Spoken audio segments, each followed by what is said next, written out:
Hello everybody. Welcome to this second RoboAgri INRAE scientific workshop about agricultural robotics, which is settled in the framework of the FIRA show. So I'm glad to see you today. I am Roland Lenain. I am a researcher at INRAE, and I am in charge of the scientific committee of the association RoboAgri. And I will share these sessions together with Stéphane Durand, which is a project manager of the association RoboAgri. So before starting to have scientific talks and discuss about last advances in terms of scientific developments, let us just introduce in a few minutes the RoboAgri associations and what we are doing and why we are organizing such a scientific workshop. So RoboAgri is an association which aims at permitting to market robotic solutions for agriculture in different kind of environment and in different situations. And then in order to produce marketable robots which answer to the need of farmers, we need to solve operational challenge, and we have seen that this operational challenge has to be related to scientific issues. And then the main idea of RoboAgri is to put together theoretical researches such as technological problems in order to develop together and to make a step further to improve the capability of robots moving in harsh environment and hardly dynamic environment that where it is the case in agricultural robotics. So we have a lot of axes of development. The idea is to develop shared development tools, to share software algorithm, but also to share hardware tools such as infrastructure, such as robots. And another activities is also to develop standards and testing procedures in order to have standard actions and to permit to increase the level of safety, the level of reliability of robots for agriculture and for farmers. And so we are 71 partners, which are divided into 4 or 5 kind of institutions. We have 24 robot manufacturers or farm machine manufacturers. We have 14 suppliers of agricultural machines. There is 25 public research labs and schools, 7 and 6 end users and agriculture and robotics representative and clusters. So we have scientific activities. One of our main activities is to develop algorithm database to see what are the scientific logs and to publish some papers, some books about what are the advances and what are the scientific logs. We also expect to develop common and shared simulations devices, and we organize also scientific workshops in order to permit to everybody to access to last advances, so scientific workshop on different topics, and such as we are working today. We are also developing technological aspects, and we are making safety analysis in order to see what are the main issues when using agricultural robots, and then to address it by standard actions, but also to ensure this safety level. We are working on sharing testing infrastructure, developing new infrastructure for testing robots, and also to develop evaluation processes, shared evaluation processes to have the same standards. And then we are involved in some concrete actions, such as in the DIH AgroBoFood that you can see on the FIRA show. We are also leading a project funded by France Agrimaire, which is named SolRob, which aims at finding what are the farmers' needs with respect to robotics and what are the conditions for good market to permit agricultural robots to go to the market.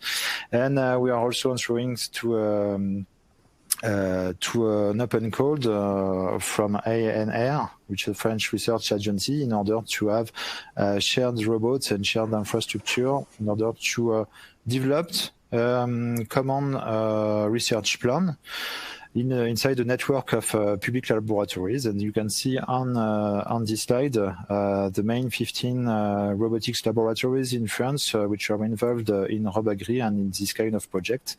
The idea is that all together we are able to address a lot of scientific logs that are still appearing inside the topic of agriculture robotics. Now we can go a little bit further in details with Stéphane Durand. We will talk about concrete action. Yeah, thank you, Roland, for this wide introduction. So, what is different from Robagri?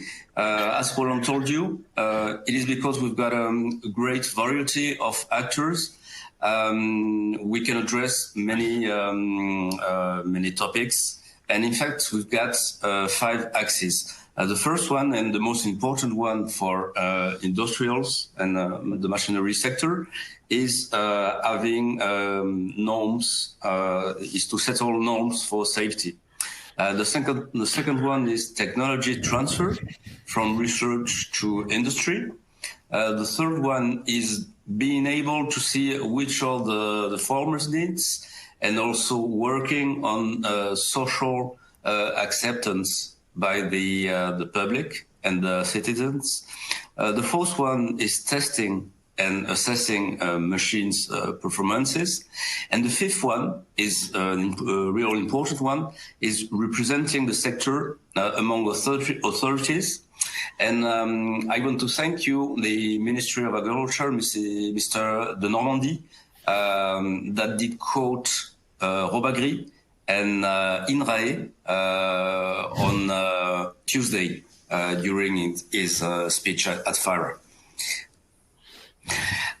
So the main thing I want to tell you, and the main message that is important for us, is that the more diverse you are, and the better you represent the sector, and the most efficiently you tackle technology challenges, which are huge. And so let's see some example of what we did.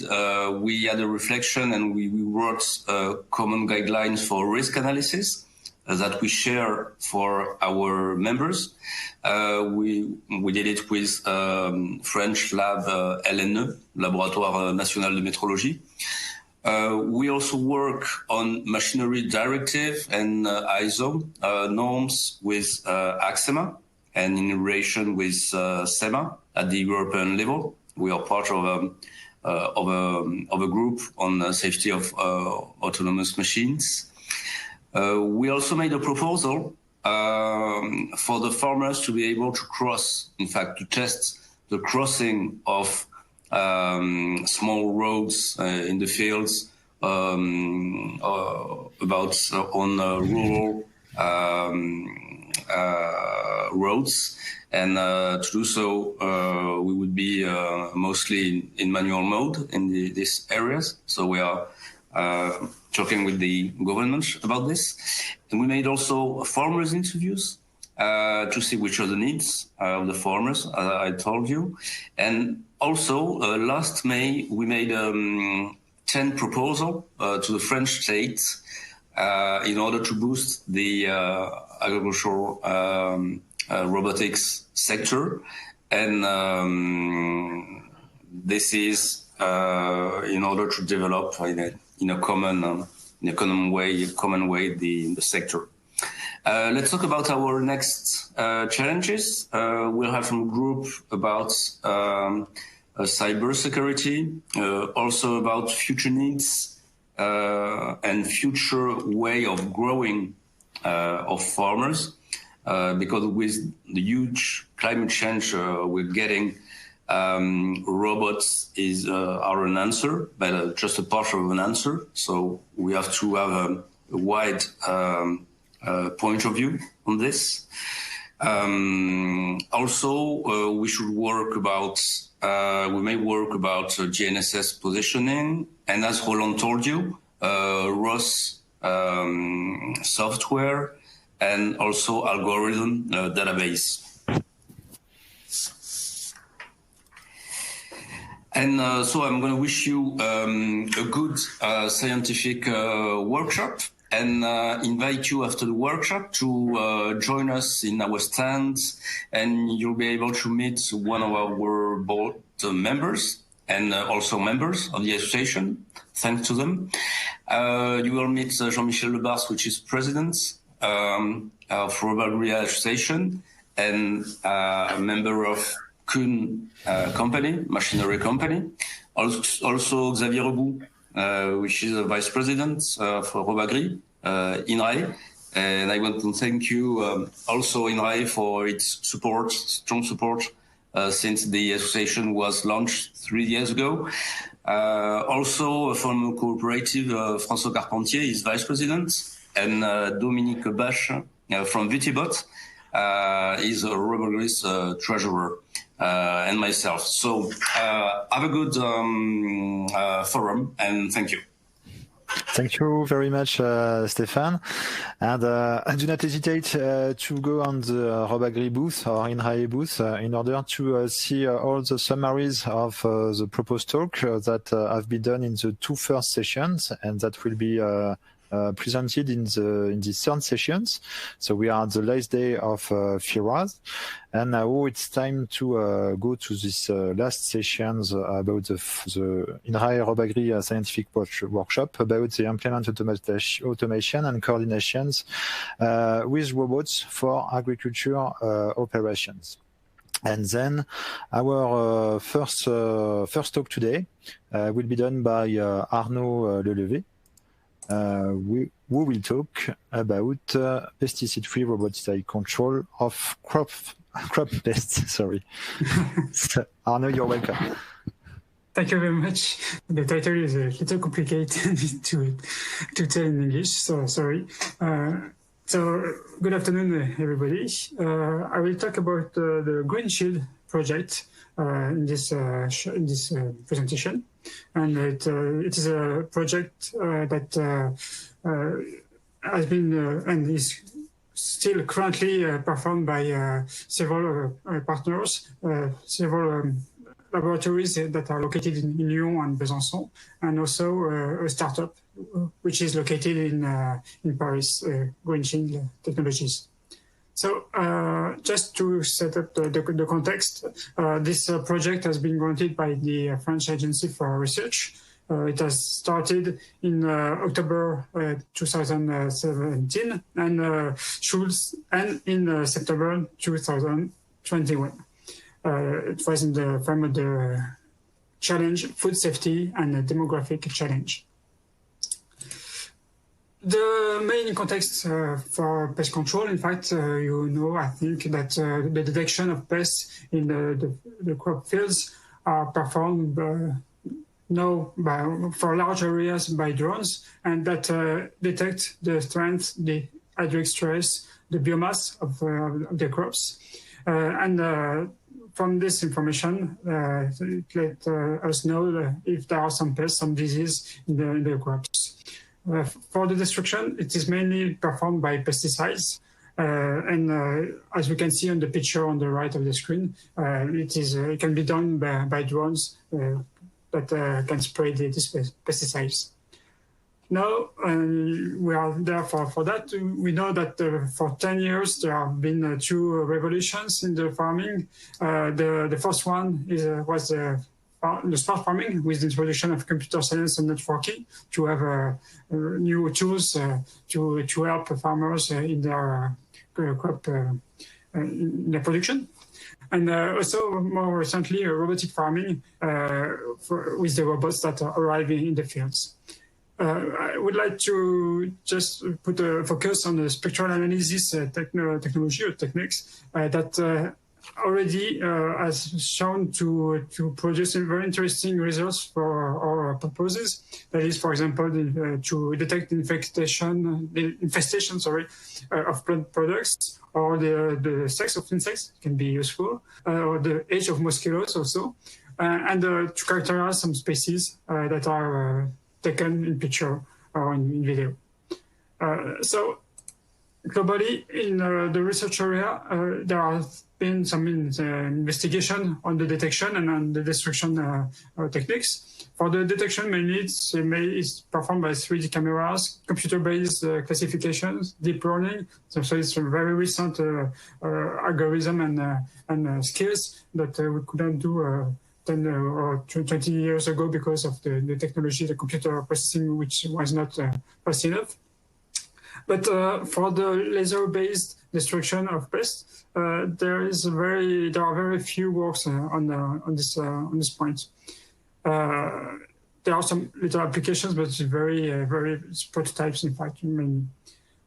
If we look at the commercial world, we can now see, and we see here in FIRA, some commercialized applications of robots, and mainly for the weed processing, and mainly with herbicide spray and mechanical destruction, and also some thermal processing of the weeds. So we started with the information that in 2001 there's been a demonstration that showed that the laser destruction of weeds could reduce by 90% the biomass of weeds, but just with only 20% of the energy that is usually used for thermal weeding. So starting from this interesting information, we tried to see if we could use this mean to destroy the pests, either plants or plant disease, or pests, insect pests. So this project started by a proof of concept, and the idea was different from the one that we are developing now.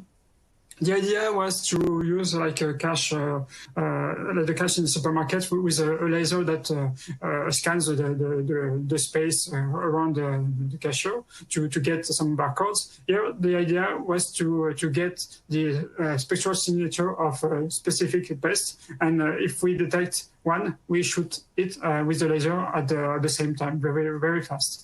So we needed a very fast scanning system and with very fast detection and destruction. So I can show you a short video.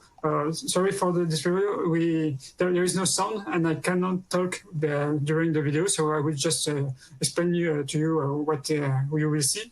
It's the first experiments we got with this detection with spectral analysis. I'll try to put it online.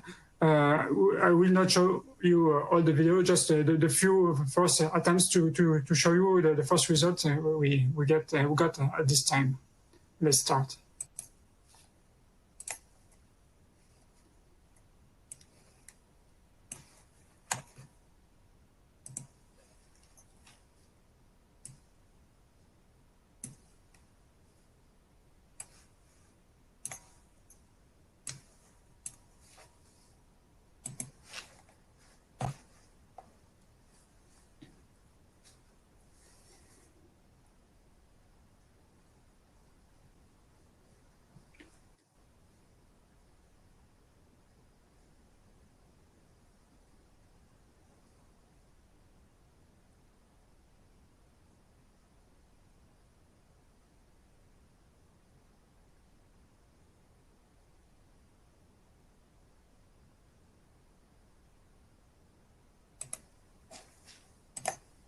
Okay, as you could see, I hope you saw several attempts with increasing speed to see to what speed we could detect with the very basic solutions we had. But the idea was just to, in fact, show that it was possible. We didn't work on the optimization of the speed and so on. And here in this example, we didn't really shoot the aphids. We just targeted them with a laser pointer to show that we could target them really precisely. So the expected results of this project are mainly to reduce the pesticide, and also to use this detection technique to make in real time some maps of the infection of the crops. So to be able after to send the robots that will process the crops in the areas where there are the most of the aphids, in fact. And globally, also the stakes of this project are the reduction of the carcinogen products and the refertilization of soils. And the advantage of the laser solution for the destruction is that there is no border effect on other insects, and just if we are sure that we can target the right insect, and there are no friendly kills. But that's our purpose. That's our aim. So how it works now, it's a little different from the video that you just saw. We don't use just a 1 pixel detection like in the video. We use, in fact, 2D detection, so with a camera. And for the moment, we use RGB camera. So we don't look at the spectrum over the infrared, in infrared and over. We just use the visible spectrum to detect the aphids. And this camera is located at a few centimeters of the plants, and generally young plants because they are more sensible to the aphids. And we use some neural network algorithms to learn that we trained, in fact, to recognize aphids on leaves.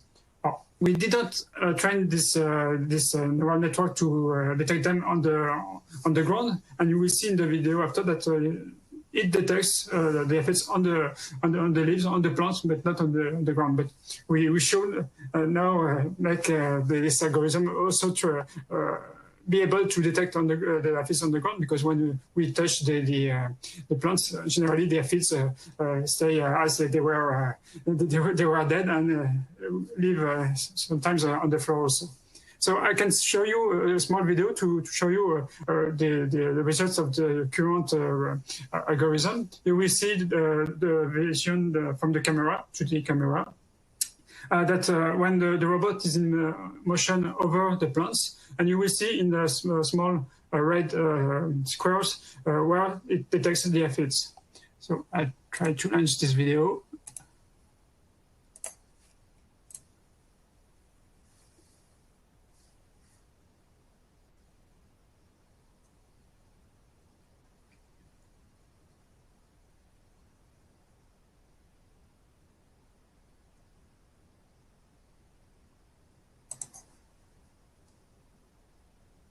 So I cut it because it's always the same thing. We don't have many experiments to have exactly the statistics about how much we can detect, how much we miss, and so on. But it's on the way.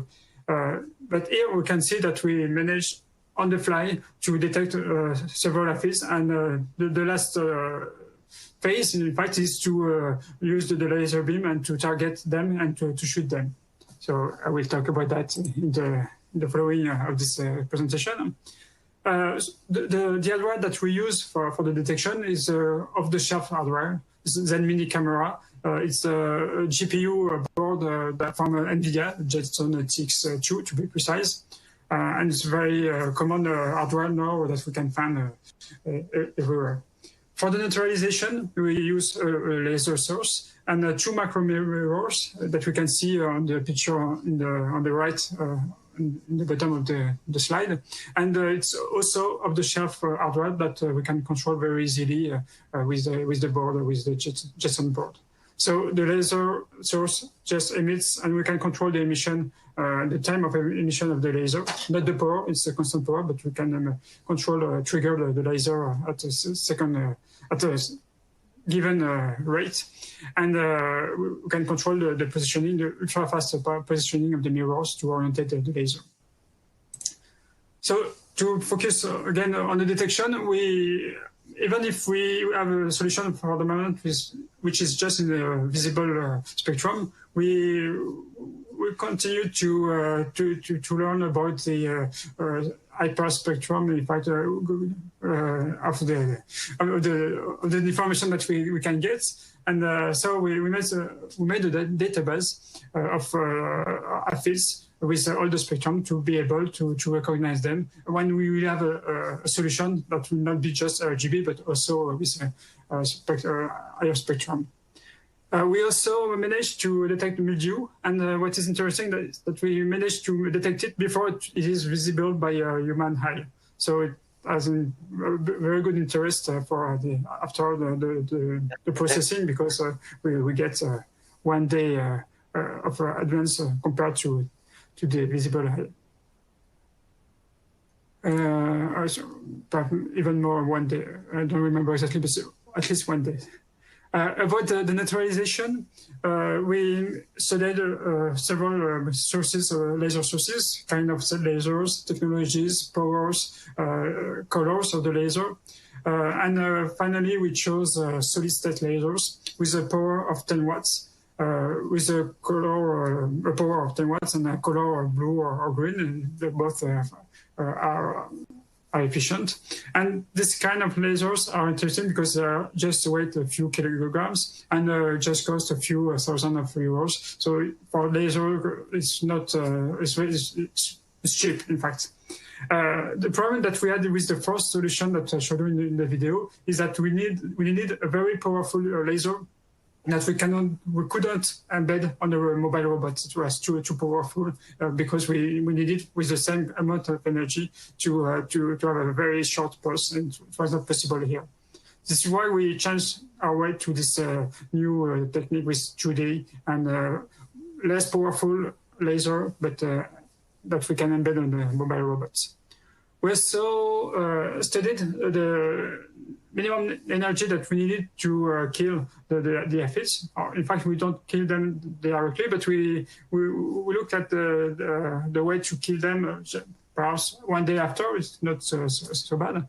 And with 11 joules per centimeter square, we could obtain 90% of mortality with this flares, with this density of energy, in fact. So it helps us to design the less powerful laser so that it's the cheaper and also the lighter for the embedding on the robot, and for the energy autonomy of the robot. So to test all that, we made 2 prototypes. The first one is here on the pictures, and there is a second one which is better and is in progress. The objective was to experiment all that, the detection and the destruction, all the chain on a robot that could go into the fields. As you can see in the pictures, the robot goes over the plants. And it is necessary to do that because, in fact, we have to protect the camera from the external light, because there are a lot of differences between the morning and the sunny weather and so on. It's not very good for the training, for the algorithms. And also, we have to protect the users around from the laser beam, because it can burn the skin. So protecting housing is necessary. We don't see it here, but we have to edit. So it was here, the first prototype. And we should be using the second one in a few weeks, in fact, to make global experiments of all the chain.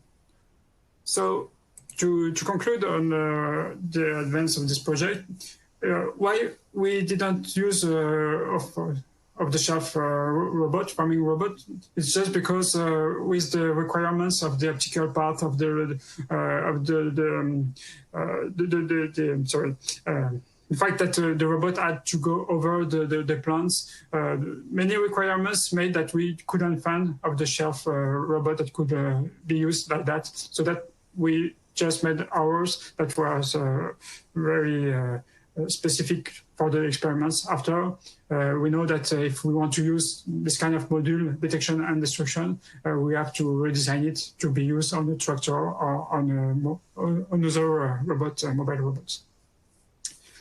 We couldn't make the full experimentations this spring because of COVID. The university was closed and we lost 6 months of experiments. So we hope to do it in the next semester to be sure that we can detect, be sure that we can detect how we want, not kill friendly insects, and also have statistics about how many aphids we can kill and at which speed. So that we have a real state-of-the-art and real information about the feasibility in cost and in time, in fact. We are also preparing the following because it's the period of grant research. And so we will try, when we have finished that, to optimize the detection. So we have already made a partnership with another laboratory, which is very skilled on the neural networks. So we will try other camera types. We will try more advanced neural network algorithms. And we will also work on the targeting and the shooting of the aphids to get more precision. For the moment, we have nearly 1 millimeter of precision, but in the center of the image, when we are in the corner, it's not so good, but we are for the moment in an open loop. So when we will manage to make some vision-based surveying, we should get better definition, better precision. And also we will try to target more targets, more pests, insect pests, also weeds. It's things that the society, the startup that is in partner tries also to develop. And it can be also interesting to use it for the leaf diseases, to detect the leaf diseases. Destroy, we don't know, but at least to detect, it will be useful to make this real-time maps that I talked about just before.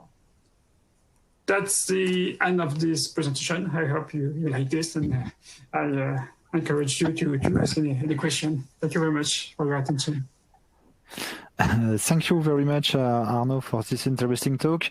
We have the time for one short questions. There is a question actually about the actual conditions. Do you have made some experiments in real conditions, and do you think there will be a big influence when you will onboard the system on actual robots?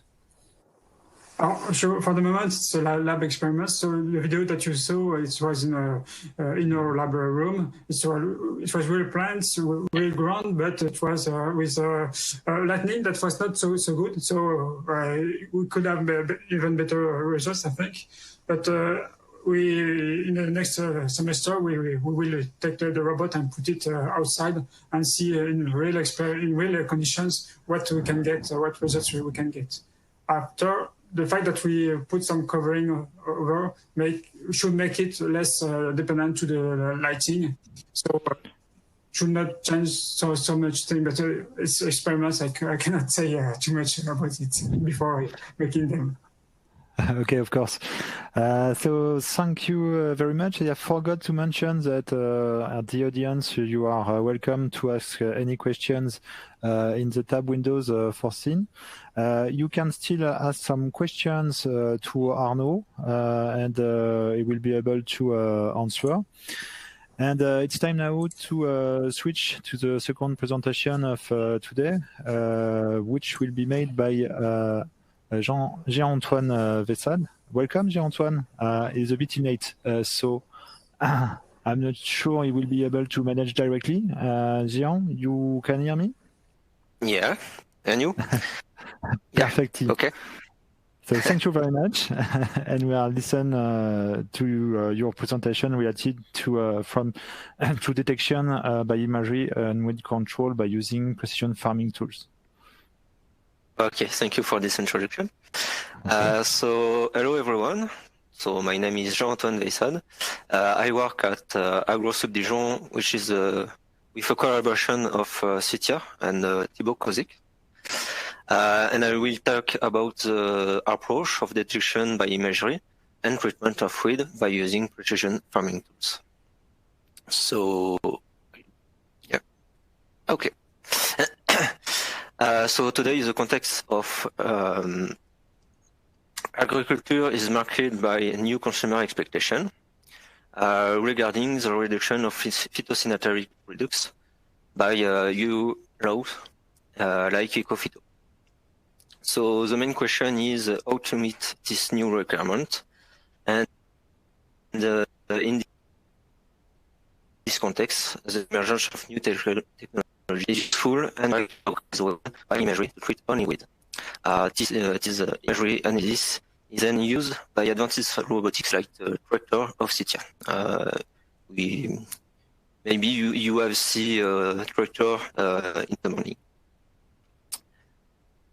Yes. So as preamble, all my work is funded by the EU budget called IWM Praise 2020, which found research about integrated weed management for crop weed discrimination and try to define new algorithm. And my work is also found by French ANR Rose, which is a special case of IW praise with early stage detection and work in proximity broad crops.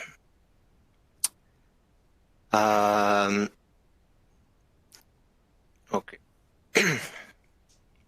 So for CITIA, it's a product of development of the off-road robotics development. I work with UMR Agroecology for the vegetation perception and vegetal development.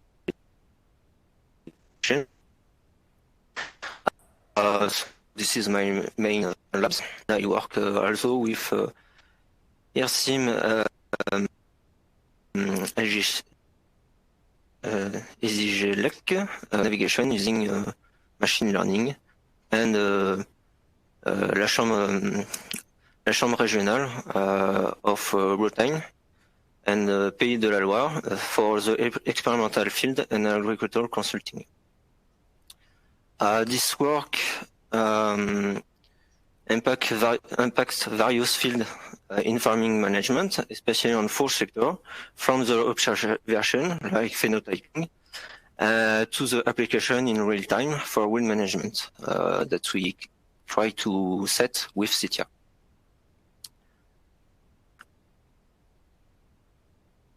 Isn't great. Yes, I'm using. There is a problem.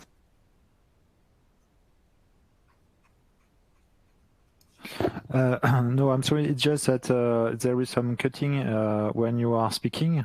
So maybe it's a bandwidth problem. So you can switch off the cameras in order to preserve the bandwidth? Yes, of course. Sorry for that. Okay. Yes, no problem. For the equipment and acquisition, I use a specific camera with CITIA. It's a multispectral camera called AirFan.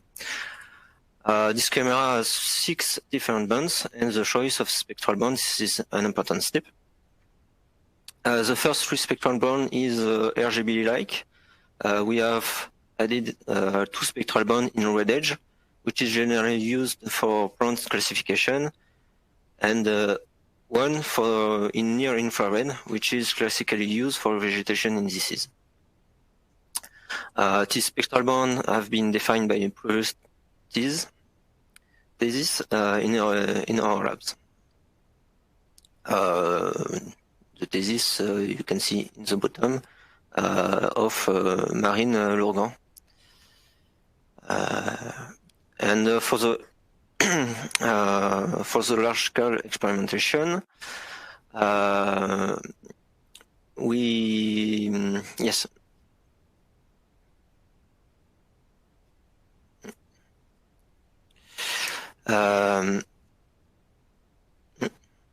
Sorry.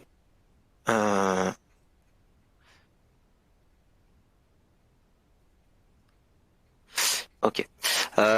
In addition, with the help of ANR-ROSE, we have access to a large-scale experimentation. It's located in Montauld in France, in Allier. This large-scale experimentation is used to compare different consortium on two tasks, one for the detection, for the imagery analysis, and one for the treatment.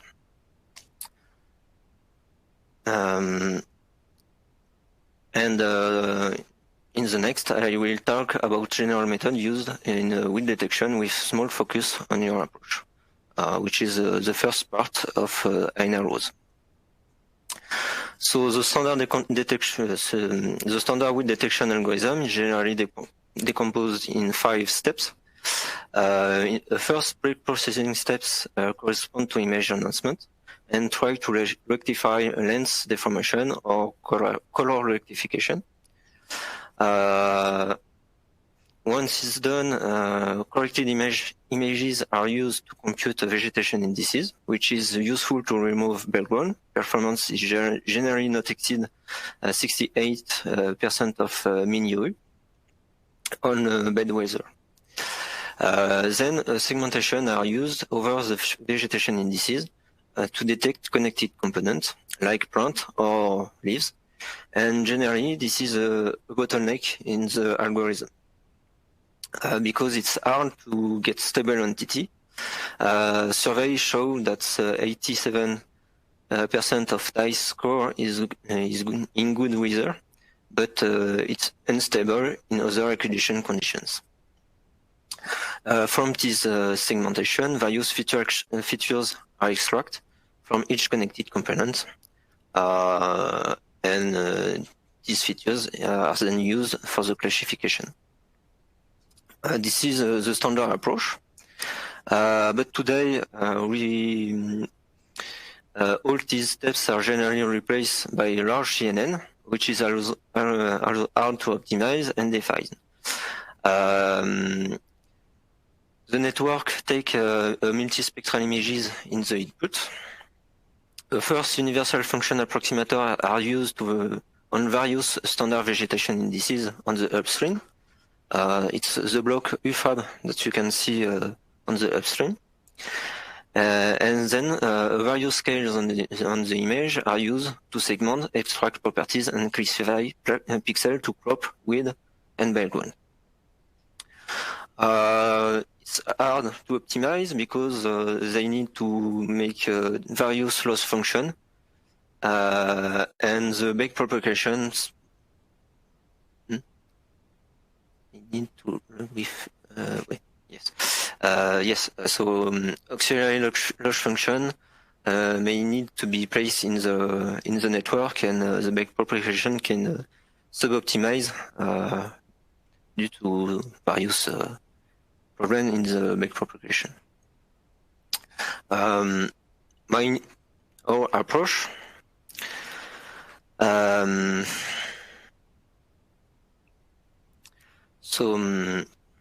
as I say previously, one of the best mismatch in wind detection is on the upstream of the algorithm. You have C on that's vegetation indices is not really performant, accurate. On the CNN part, simple function approximator is used, but it's also suboptimal due to the loss function. And until today, the standard approach to discriminate vegetation from background is through vegetation indices.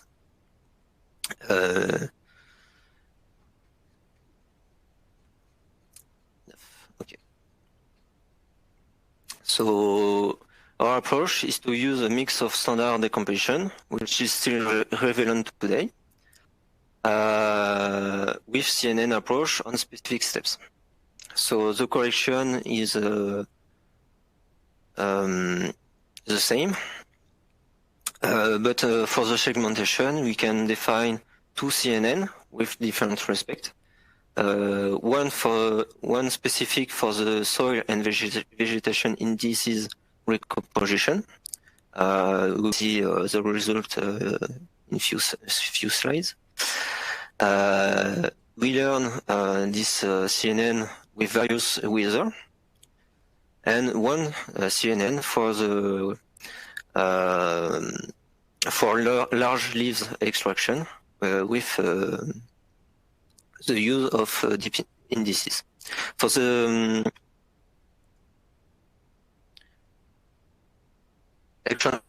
standard feature are always used, and the same for the classification. So this architecture able to evaluate performance on each step, which is not the case on the large CNN. It's most accurate on small leaf with the help of deep indices. It's accurate for large leaves with a specific CNN, and this approach able to use spatial and shape properties that CNN can't extract. And so the result of this pipeline is have less false detection due to specific task optimization.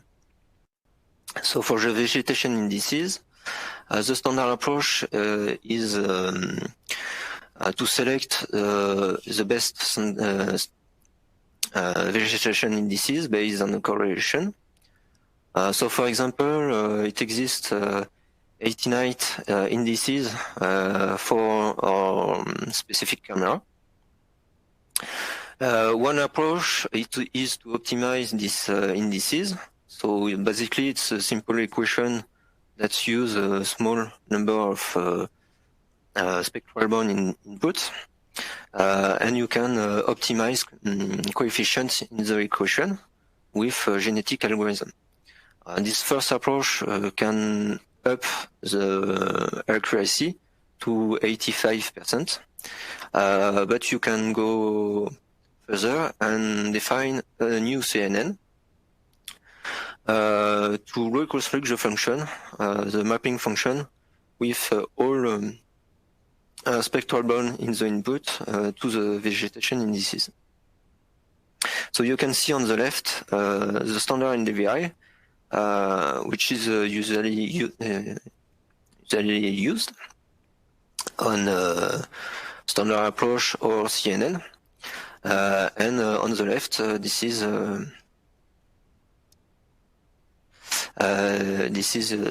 your result with functional reconstruction. So you can see that with the standard approach there is a limitation on the upstream of the detection, in particular of for difficult weather acquisition condition. So the left images show some shadow effect on the NDVI, and the same on bad weather. You can see that monocotyledon plants is and this impacts the feature extraction. The second step is the segmentation. So for the segmentation, there is a lot of methods. Many of them show an important limitation because to optimize and extract stable entity on the images. Sometimes you detect plant leaves or an aggregation of plants, and so the extracted features correspond to nothing. So one solution is through deep learning. Deep learning able to detect large objects in the scene, but generally is not well optimized for small elements on the images. So you can see on 3 images. On the left, it's the output of the CNN to detect large leaves, which is on the green. We detect border of the leaves with the blue color, and the red one is all small elements. So you can see that it's quite smooth, but not well defined. On the middle, it's the deep indices. So it's use function reconstruction, and you can split the output of deep indices with the help of the CNN of the detection. So we split large leaves, and then you can optimize a lot with some morphological operator to split small leaves. And thus, the combination of this operation allow to optimize specifically for large leaf detection with a specific CNN. We detect all small elements and we have the best soil and backbone and vegetation segmentation with deep indices, and you can extract small leaf with morphological operator.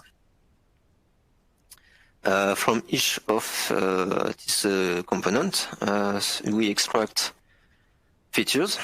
So one important step is the normalization. So from the segmentation, we extract the window that contains the leaf. One important step is to rotate leaf on the window for the feature extraction. And the second important step is to rescale the window to a fixed size. This is able to optimize and get more stable feature extraction. So basically we have 4 types of feature. Shape feature, like the orientation of the leaves, but we have also some well, shape properties like ellipse, fitting, the angle of the leaves in the scene, and so on. We can extract the position of the leaf to the row in the images, to the crop row. We have also some spectral properties and textural properties, which I show in the black and orange. From these various features, we can use some classic classification algorithm. So generally, random forest is the best for large feature extraction, but there is a sub problem, which is the selection to remove non-discriminant elements. And for result, I have extracted some first results, but I see that it's quite noise. So you can not see maybe. For raw resolution, the classification result is up to 89%. And you can show that in the early stage it's less accurate, but when plants have 8 or 9 days, the performance is stable. There is also an impact of the resolution. So by reducing the resolution, you can see that the growth stage and the resolution have an impact on the performances.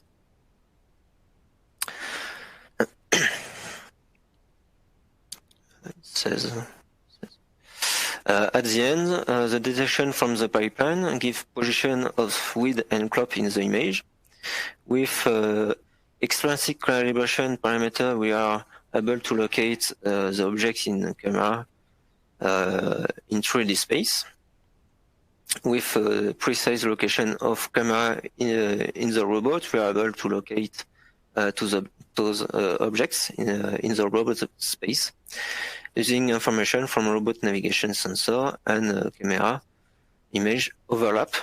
We are able to track precisely the object until they reach the work area of the tool. From there, we control the lateral deviation of the tool relative to the rank by the tool translator, and we can trigger the action of the intelligent tool effectively.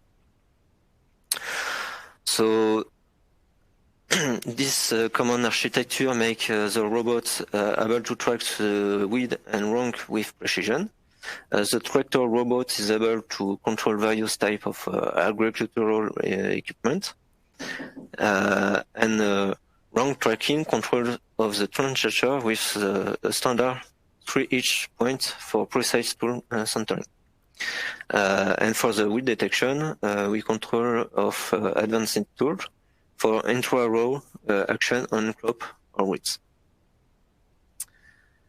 So thank you for your attention, and if you have some questions.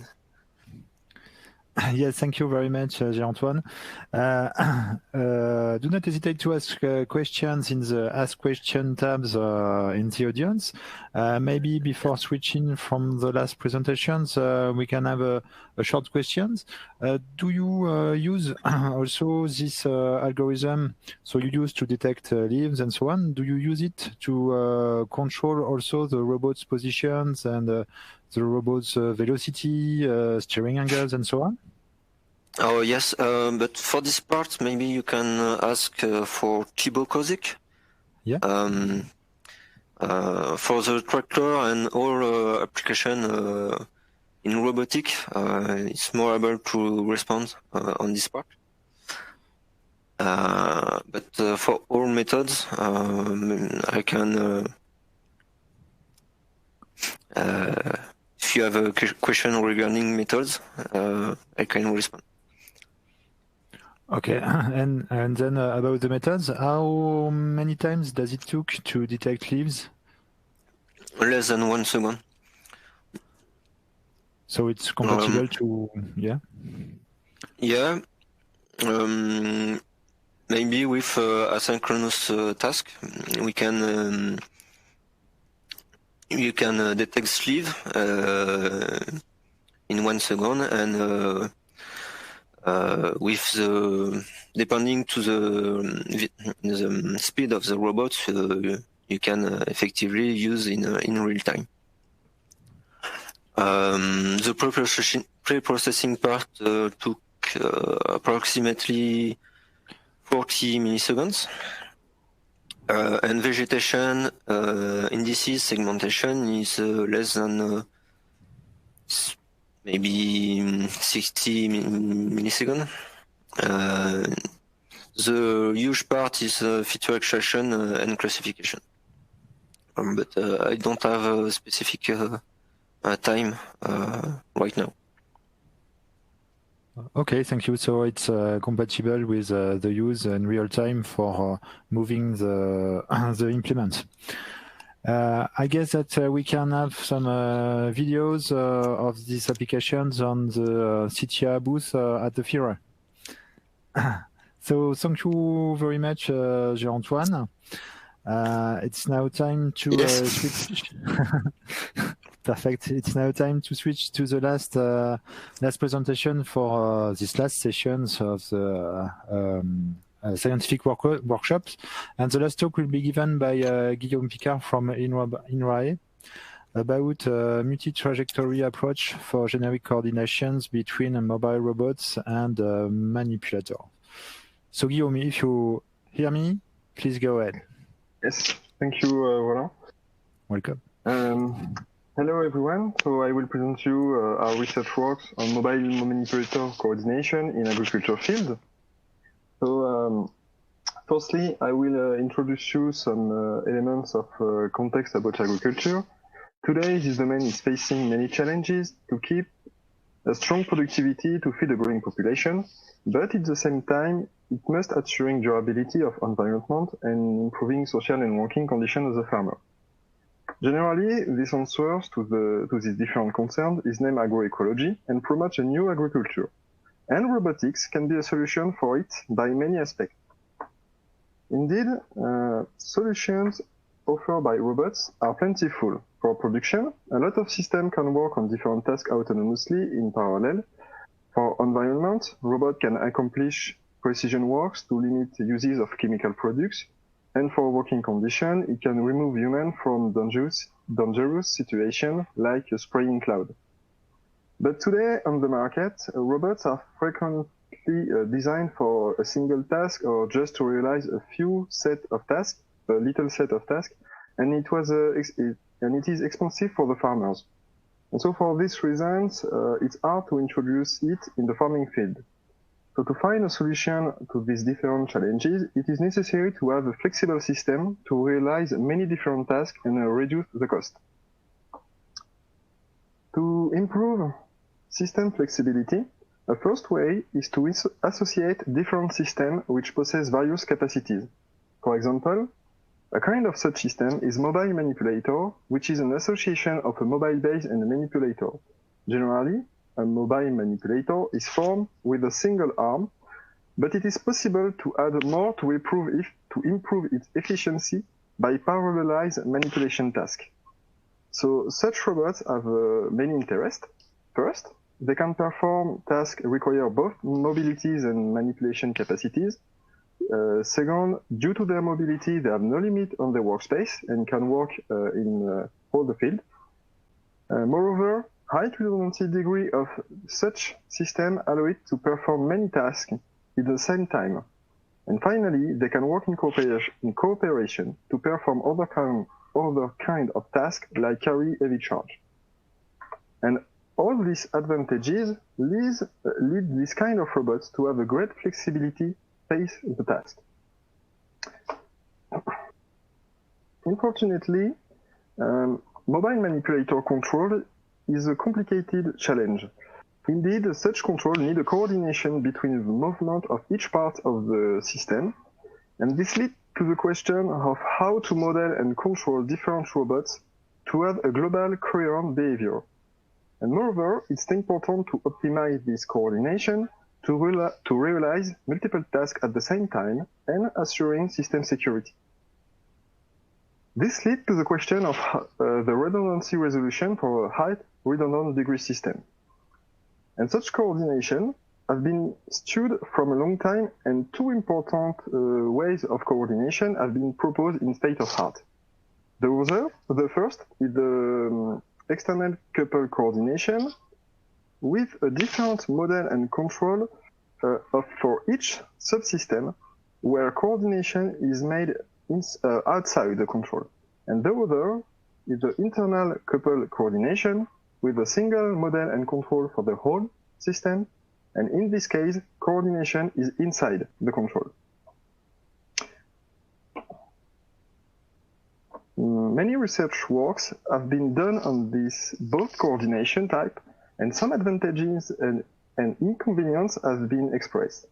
For external coupled approach, this kind of method have the great advantages of uses classic control and model already existent in scientific literature, but it's hard to resolve redundancy degree. Indeed, each control of the subsystem has just the consciousness of its own redundancy degree and not of the whole robot. And on another way, internal coupled approach can lean on manipulator redundancy resolution method when considering mobile base just as new arm degree of freedom. However, it needs a global model and control, which is harder to design. Moreover, due to this global model, a design is made for a unique robot structure and is not suitable for variant structure. Today, research works on mobile manipulator coordination trend to favor internal coupled approach due to their facility to resolve system redundancy. However, because of their model designed for a unique structure, this method cannot be suitable to have a great system flexibility. And for example, a mobile manipulator with a variant structure, like an arm on a trailer towed by a mobile, cannot be coordinated in easy way with this kind of coordination. On the other hand, resolving redundancy is harder for external coupled approach, but they have a very interesting property to construct a general coordination method. Indeed, all parts have its own model and control, so adding or removing another part doesn't change the model and control of the others. Moreover, each part can be independently modeled in kinematic or dynamic way, which is interesting in the field. Dynamic modelization can be relevant for ARM in manipulation tasks, but a dynamic control of the mobile can be very complicated in environment with a variant dynamic on the ground. So finally, having a good system flexibility need a generic coordination approach which is adapted to the task and robot structure variabilities. In this work, we propose such generic coordination based on an external couple coordination, an optimization of criterion sets, and a multi-trajectory tracking. We use an external couple coordination because it possesses structure well adapted to create a generic coordination paradigm. And we use an optimization of criterion sets because it can allow to adapt robots on different tasks, selecting criterion well adapted to it. This is the principal diagram of proposed method. So first, trajectory was planned for each subpart of the system. And these trajectories and criterions designed for the task are introduced in the coordination stage. This stage is the center of how method and compute a set point for the control of all different parts. So here we have a set point for the ARM control and a set point for the mobile control. With this diagram, we have two control loops and one coordination loop. And it can illustrate genericity of our method because it can be easily adapted for multiple arms just to adding a new control loop and a new trajectory from this new arm. So we have just add a new control loop, a new trajectory, and we can add a new part of the system. The rest doesn't change. I will present you a more detailed description of these approaches. So first, as I said, trajectories are planned for each system part and will be considered as control reference frame to them. Second, deviations are defined between the control point of each part and their respective trajectories. For example, between the ARM effectors and the its projected point on its trajectory. And third, with trajectories and criterion, coordination stage compute optimal deviation of all parts with a coordination function optimization. Finally, these deviations are sent to different control loop as a set point.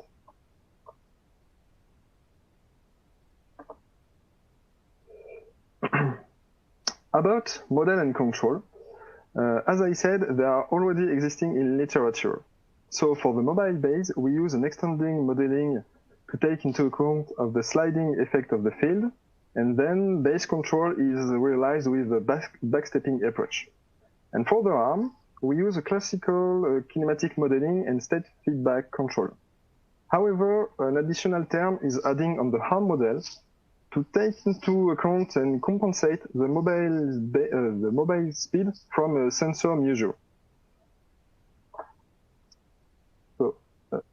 This is the coordination state structure. So first, the system state is measured on the robot, and from this state, criterion is optimized by minimizing a coordination function to produce an optimal state. And from this optimal state, deviations are computed in respect to their reference trajectories, and after that, deviations are sent to the different control loops. The interest of such structure is that the optimization don't depend on trajectory references, which simplifies operation and give more modular method. And trajectory can be changed without change the optimization. The coordination function consists of criteria weighted sum which give a coherent behavior to the robot, And the goal of the coordination stage is minimizing this coordination function to satisfy this set of criteria. The first of these criteria is manipulability. It's measure arm dexterity and keep it far from its singularity. The second is the length to the objective points, and force the system to follow an objective with a minimal distance. The third is the same as the second, but it's computed with the real mobile position and not the optimal mobile position computed from the optimal state. It's allowed to take into account the base law dynamic and convergence delay. The fourth is the joint limit, keeping manipulator far from its physical limits. The next is the angular deviation criterion, keeping effector in the desired orientation. And finally, the last criterion is to limit maximal arm extension. So, to illustrate this approach, I will present you some experimentation on simple scenario on a straight line trajectory with a 2-meter discontinuity.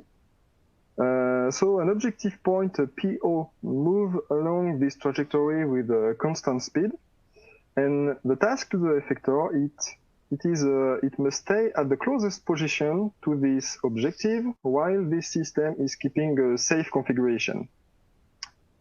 This scenario permits to demonstrate the adaptation of the mobile base position to satisfy a set of different criterions and realized tasks.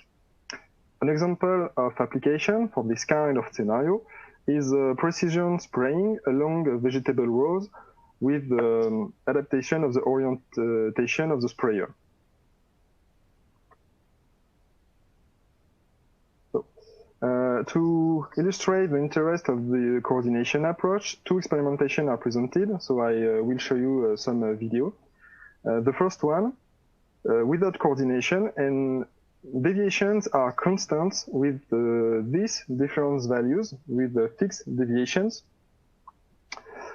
So in this case, I will show you the video just after I explain what it's done.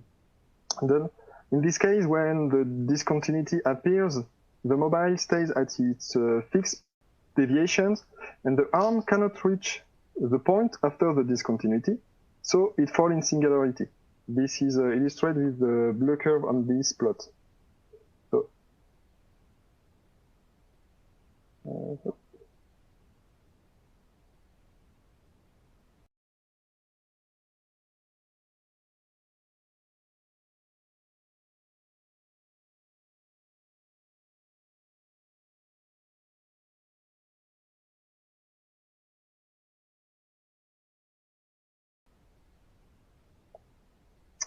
So when the arm falls in singularity, we stop the algorithm for security.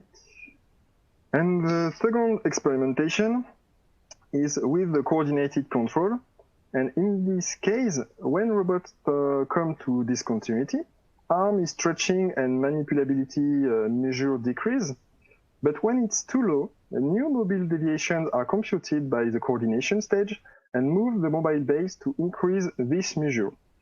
This is illustrated with the red plot. When the discontinuity appear, manipulability decrease, and when mobile base move, it's increase after. So it's illustrated on this video.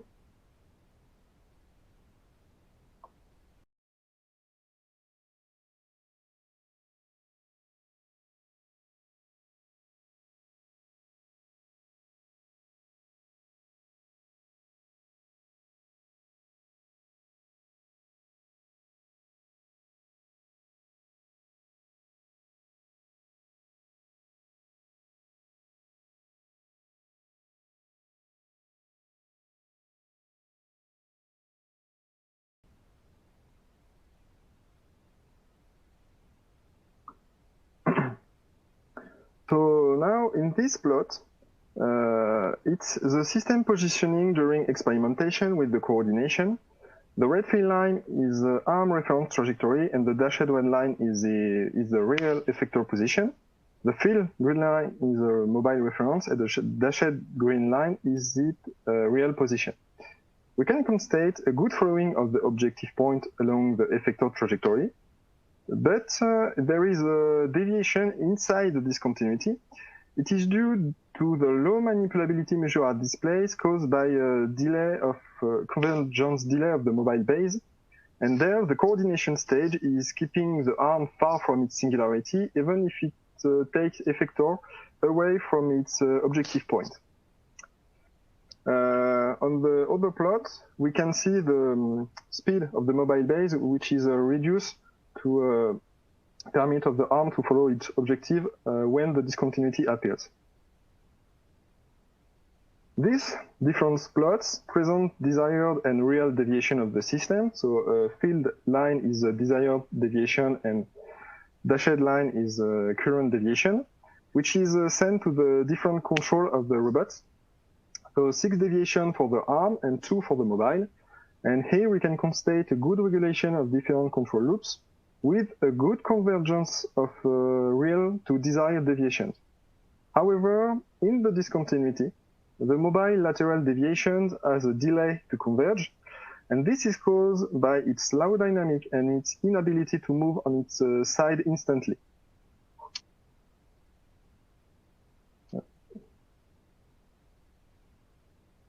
So in the real experimentation, we have demonstrated effectiveness of its coordination approach, and now we present its flexibility or generosity on a different system in simulations.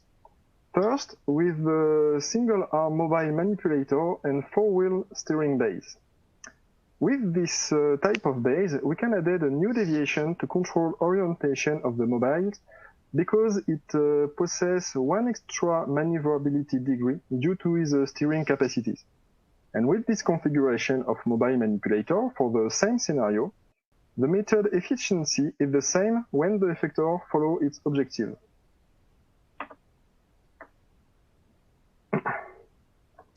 On another simulation with the second type of mobile manipulator composed by 2 different types of arms, an UR5 and UR10, with a similar scenario, a new trajectory have been added for the new arm in blue on the plot.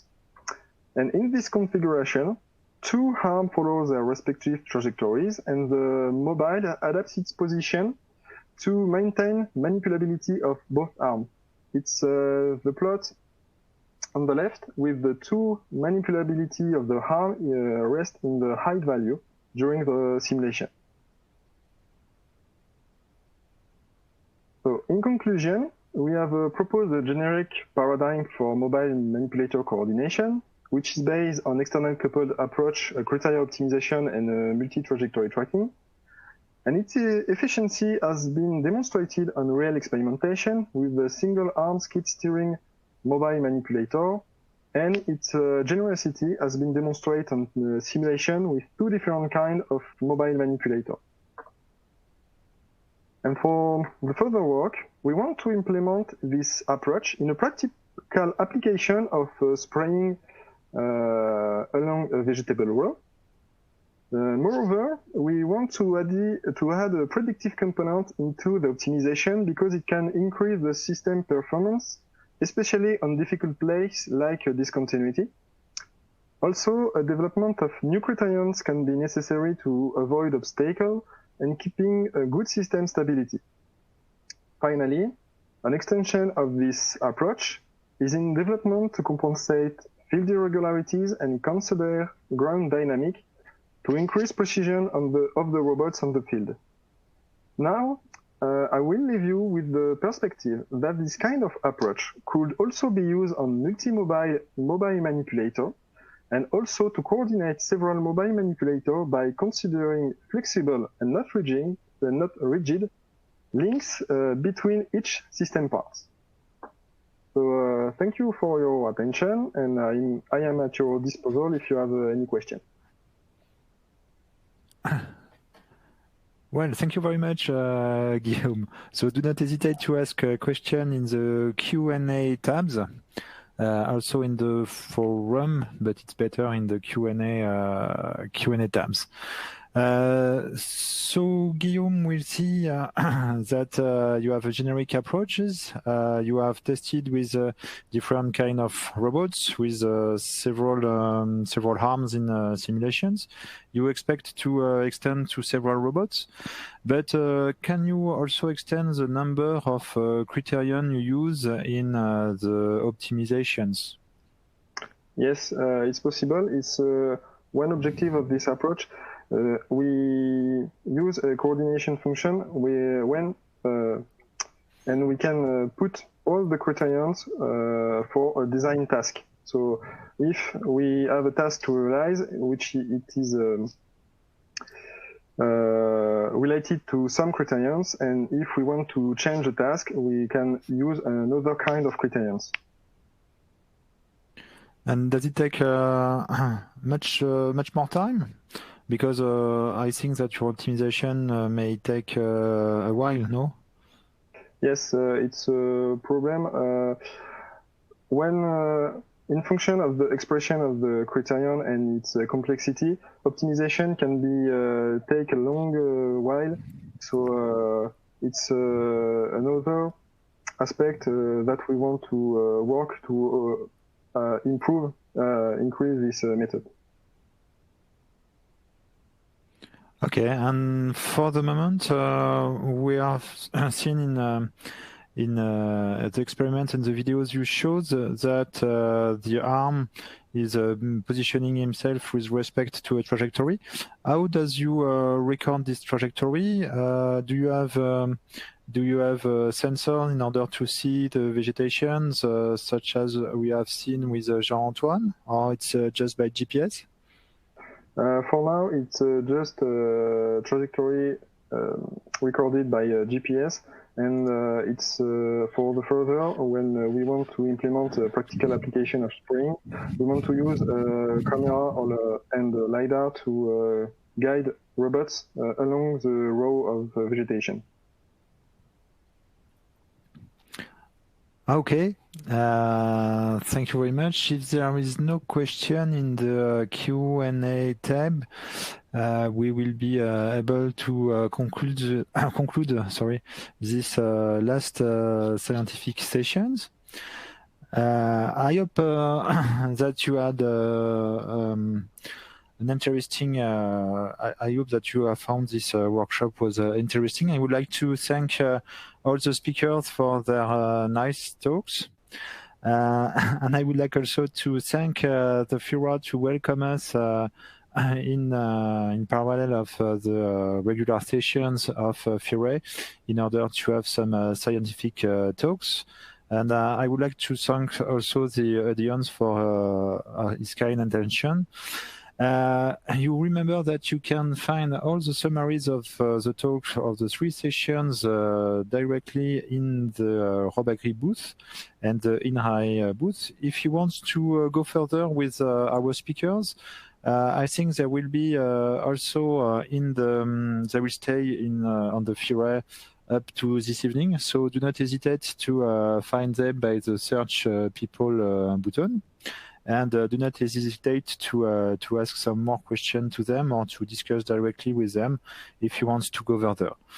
So that's concluded our last session of the INRAE Robagri scientific workshops. We hope that you had pleasure with us, and we hope to be there in the next years. And you will be able also to find some, I guess, some workshop organized by Robagri during all these years.